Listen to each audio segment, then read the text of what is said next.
आज के वीडियो में हमारा विषय है सूरह यासीन शरीफ का, लेकिन उसके पहले जो है एक व्यूअर का कुछ क्वेश्चन आया हुआ है, उसको मैं जवाब इसमें दे देता हूँ। इन्होंने पहला क्वेश्चन पूछा हुआ है इसमें कि यूजिंग नूरी इल्म वजीफ़ा व्हाट इज़ जायज़ एंड नाजायज़ पर्पसेज वी कैन डू। देखिए, मैं इसमें आपसे ये कहूँगा कि नूरी इल्म जो है या वजीफ़ा है, तो इसको जो है जायज़ काम आप कर सकते हैं, चाहे नूरी अमल हो चाहे सिफली अमल हो, नाजायज़ कुछ भी नहीं कर सकते। इस चीज़ के लिए क्लियर रहिए, क्योंकि कोई भी अल्लाही चीज़ है तो आप उसका नाजायज़ प्रयोग करेंगे तो उसका दुष्परिणाम भुगतना पड़ेगा।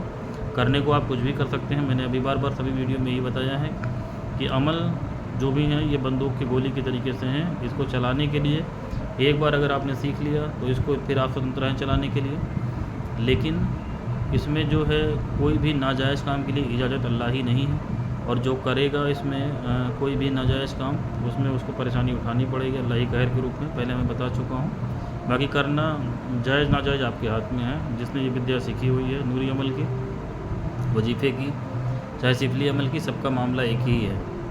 उसके बाद है फिर इन्होंने लिखा है कि किसी का घर बचाने के लिए, रिश्ता बचाने के लिए, मैरिज बचाने के लिए तो आप कर सकते हैं, उसमें कोई दिक्कत नहीं है, लेकिन ये बात सही होनी चाहिए। नहीं तो किसी की गलत जानकारी देने पर या किसी अन्य प्रकार के दबाव में अगर गलत को आप समझ नहीं पाए, सही समझ लिया और कर दिया, तो उसका दुष्परिणाम आपके ऊपर आएगा। तो इसको तस्दीक करके ही करना चाहिए। किसी का रिश्ता वाकई में बचाना है, शादी बचानी है, या कोई झूठ बोल रहा है, जैसे कोई शराब की तरफ भाग रहा हो, वेश्यावृत्ति की तरफ भाग रहा हो, अपनी पत्नी का ध्यान ना रखना हो, तो बिल्कुल ये सारे काम किए जा सकते हैं। खटकर्म जो मैंने बताया, जुदाई के अमल जो होते हैं, अदावत के अमल होते हैं, बंदिश के अमल होते हैं, कुछ भी किया जा सकता है ऐसे हालात में। उसमें कोई भी मनाही नहीं है अल्लाह ही। किसी के घर बचाने के लिए, रिश्ता बचाने के लिए बिल्कुल किया जा सकता है, और वही उसको बनाने का पर्पज़ भी था कि जायज़ काम किए जाएँ। उसके बाद इन्होंने कहा है कि कैन नॉन मुस्लिम परफॉर्म नूरी इल्म वजीफ़ा एंड स्टिल गेट रिजल्ट्स। तो देखिए, इसमें सबसे बड़ा एग्जाम्पल तो मैं ही हूँ आपके लिए। जितने अमाल मैं यहाँ पे आपको बता रहा हूँ, ये कोई किताबी ज्ञान नहीं है। मैंने आखिर हिंदू विधि से, हिंदू धर्म में ही साधना करी, उसके बाद इस्लामिक साधना जितनी मैं आपको बता रहा हूँ सब मैंने कर रखी हैं। चाहे सूरह मुजम्मिल शरीफ की हो, दुआ नादे अली शरीफ की हो, दुआ सफ़ी शरीफ की हो, दुआ हिजबुल बहर शरीफ हो, हस्बुनल्लाह व निअमल वकील का है, बिस्मिल्लाह शरीफ का है। ये जितने भी अमाल मैं वीडियो अभी तक डाल चुका हूँ या डाल रहा हूँ, ये सारी साधनाएँ मेरी की हुई हैं, और मैंने खुद ही जो है आपको बताया भी था, आपने इसमें ध्यान नहीं दिया। हजरत जिंदा सामदर बाबा के जो मज़ार है वहाँ से मैंने बैत किया था। बाकी मेरे अपने गुरुओं में सफ़ीपुर शरीफ की दरगाह के मेरे अपने जो जीवित गुरु हैं वहाँ पे हैं, और लखनऊ में दादा मियाँ हजरत नबी रजा साहब के सिलसिले से तालीम मेरी है पूरी की पूरी, इस्लामिक जो अमलियात हैं। बाकी इससे ज़्यादा तो मैं इसमें पब्लिक प्लेटफॉर्म पे आपको नहीं बता सकता हूँ। तो 3 तरीके की दरगाहों से मुझे तालीम हासिल है। बाकी फैज़ मुझे हिंदुस्तान और हिंदुस्तान के बाहर किसी सिलसिले की कोई ऐसे बुज़ुर्ग नहीं हैं जिनसे ज़रूरत पड़ने में मुझे मदद ना मिले। बाकी रेगुलर अमाल में मुझे खुद ही गौस पाक से लेकर के और मेरे सिलसिले के हिंदुस्तान में जितने बुज़ुर्ग हैं सबसे फैज़ हासिल है।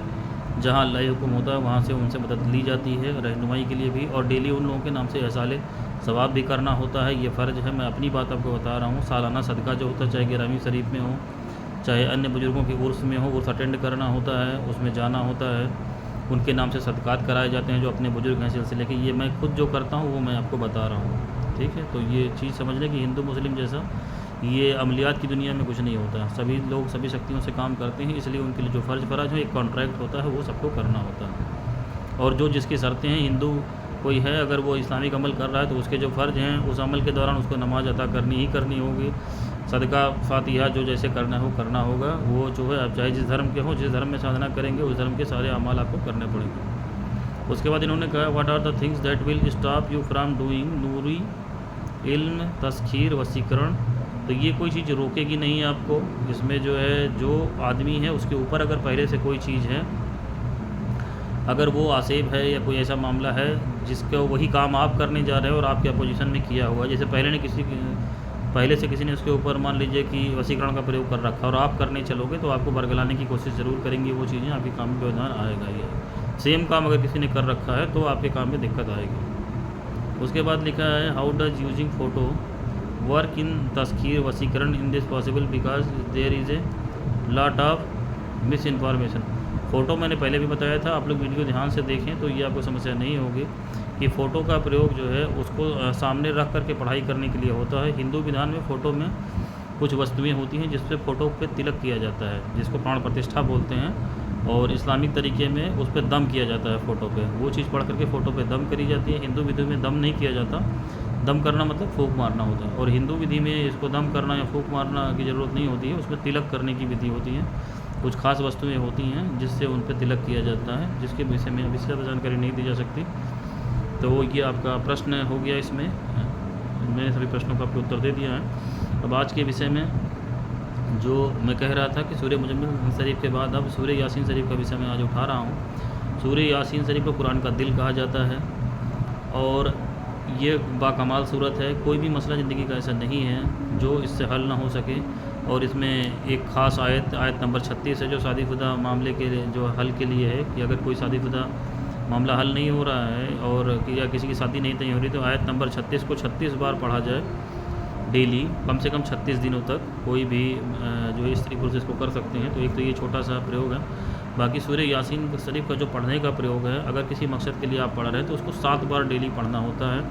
और पढ़ने के बाद जो है कोशिश करें कि कोई मीठी चीज़ रखे हों तो उस पर डेली फातिहा देनी चाहिए। और बाकी जो ये अमल पूरा होने पर वही जानवर ज़िबा करके हुजूर के नाम से और सभी बुजुर्गान जिनके नाम से इस पर फातिहा देनी चाहिए। कोई भी मसला हो, जैसे सूर्य मुजम्मिल शरीफ में बताया, वैसे सूर्य यासीन शरीफ में बस इसकी तादाद 7 बार पढ़ने की है। बाकी इसके मुख्तलिफ़ ज़कातें हैं, मुख्तलिफ़ आमाल हैं, और इसमें जो है मुबीन दर मुबीन भी इसकी पढ़ाई होती है। ये अमल मैंने भी कर रखा है, मुबीन दर मुबीन वाला। तो इसमें आपकी ज़रूरत नहीं है, जिसको जहाँ जैसी ज़रूरत हो। एक आम आदमी के लिए मैं बता रहा हूँ, इसको आप 7 बार पढ़ें डेली सूर्य यासीन शरीफ को, किसी भी मकसद के लिए, जादू जिन्नात को छोड़ करके। तो इसमें आपको रास्ता मिल जाएगा, कोई भी काम आपका रुका हुआ हो जाएगा, या उसका जरिया ऊपर वाला आपके लिए बना देगा। तो ये जो है एकदम अचूक अस्त्र है कि किसी भी हालत में ये फेल नहीं होता है, सूर्य यासीन शरीफ का प्रयोग जो है। बाकी इसके और विशेष प्रयोग हैं, बहुत लंबी चौड़ी लिस्ट है इसके, बहुत सारे प्रयोग हैं, तो उसमें डिटेल में मैं नहीं जाता हूँ।